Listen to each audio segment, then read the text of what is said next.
Meaning of inject. Inject.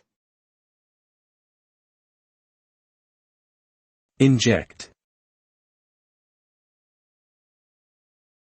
Inject.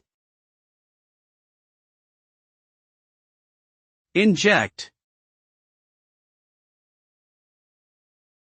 The verb inject means to introduce or add something, usually a substance, into something else. This can be done through the use of a needle, syringe or other similar device, or by simply pouring the substance into the target area. Injecting a substance into the body can have various effects, depending on the substance and the amount injected. It could be therapeutic or harmful. Examples of substances that can be injected include medication, vaccines, illegal drugs, and nutrients. Care must always be taken when injecting anything into the body, as it can have serious consequences if done incorrectly.